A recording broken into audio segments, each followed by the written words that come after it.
2008 में मालेगांव में जो बम ब्लास्ट हुआ था, उसके बाद कांग्रेस ने उसको भगवा आतंकवाद का नाम दिया। और हिंदुस्तान में भगवा आतंकवाद नहीं होता है, हिंदुस्तान में भगवा आशीर्वाद होता है। और इन्होंने हमेशा जो हमारी संस्कृति है, जो हमारे पूजनीय स्थल हैं, जो हमारे पूजनीय स्थान हैं, पाकिस्तान को खुश करने के लिए हमेशा इन्होंने हमारा अपमान किया है। हिंदू समाज का जो बहुमत समाज है उसका इन्होंने हमेशा अपमान किया है। पहले तो 10 लाख लोग मरवा के इन्होंने पाकिस्तान बनवा दिया। फिर पानी का बंटवारा हुआ, सिंधु नदी का 20% हमें दिया, 80% पाकिस्तान को दे दिया।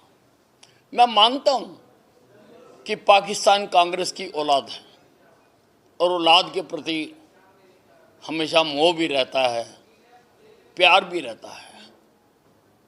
और हमेशा, चाहे वो कारगिल का युद्ध हुआ हो, चाहे अब जो युद्ध हुआ है या सर्जिकल स्ट्राइक हुई हो, तो कांग्रेस ने हमेशा पाकिस्तान का पक्ष रखा है, हिंदुस्तान का पक्ष नहीं रखा। अब भी पार्लियामेंट में जो ऑपरेशन सिंदूर पर बहस हुई है, किसी ने भी हिंदुस्तान का पक्ष नहीं रखा कि हमारे सैनिकों ने किस प्रकार से, किस बहादुरी से पाकिस्तान को थोड़े से दिनों में ही घुटने टिका दिए, उनके एयरबेस तोड़ दिए, उनका एयर डिफेंस सिस्टम तबाह कर दिया और उनको घुटनों पर ला दिया।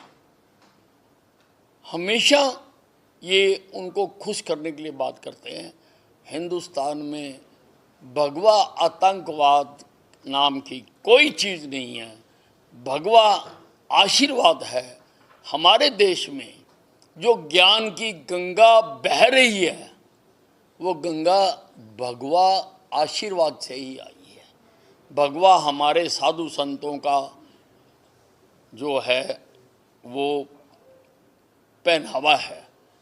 और भगवा से अगर इनको इतना ही एतराज़ है तो इनको दिन को सोना चाहिए, रात को जागना चाहिए, क्योंकि सूरज जब निकलता है वो भगवा होता है। तो इनको रात को सोना चाहिए, दिन को जागना चाहिए, दिन को सोना चाहिए, रात को जागना चाहिए। देखिए, मुझे सारे हरियाणा से, लगभग हर ज़िले से कार्यकर्ता मेरे पास आते रहते हैं, मुझे कहते रहते हैं कि भी आप हमारे पास आइए, वो मुझे बुलाना चाहते हैं। तो अब मैं जल्दी ही 15 अगस्त के आसपास मैं सारे ज़िलों के कार्यकर्ताओं को मैं मिलूँगा, नए पुराने कार्यकर्ताओं को, क्योंकि मेरे समय के कई पुराने कार्यकर्ता हैं जो मुझे मिलना चाहते हैं। नए भी बहुत लोग आ गए, उनसे भी मिलना बहुत आवश्यक है कि उनका पता होना चाहिए। मैं सीनियर मोस्ट विधायक हूँ हरियाणा का, मैं 7 बार जीता हुआ हूँ। मेरे बराबर भारतीय जनता पार्टी में जीता हुआ और कोई नहीं है। तो पार्टी के काम को आगे बढ़ाने के लिए मैं सारे हरियाणा का दौरा करूँगा। इसका दौरे का प्रारूप मैं कहीं पर भी कोई जलसा नहीं करूँगा, कहीं पर भी कोई मीटिंग नहीं करूँगा। मैं तो कार्यकर्ताओं को मिलने के कार्यक्रम बनाऊँगा और कार्यकर्ताओं को सूचना दे दी जाएगी, उनसे इकट्ठे मिला जाएगा। और अगर कुछ लोगों के घर जाके मिलना होगा तो मैं उनके घर जाकर भी मिलूँगा। मैंने आपको बताया ना, 15 अगस्त के आसपास शुरू करेंगे और इसके लिए बाकायदा मैं टीम बना रहा हूँ कि जो मेरे कार्यक्रमों को आयोजित करेगी। सुरजेवाला जी तो सुबह उठ के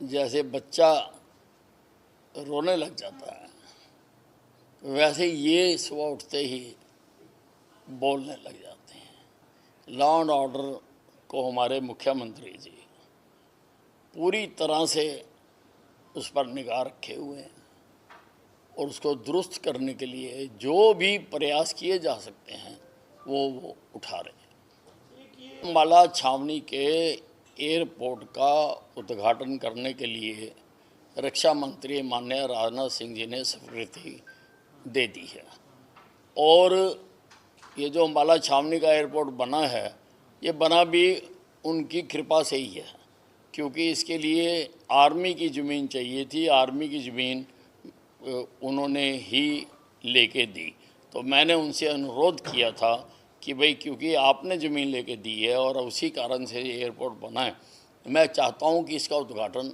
आप करें।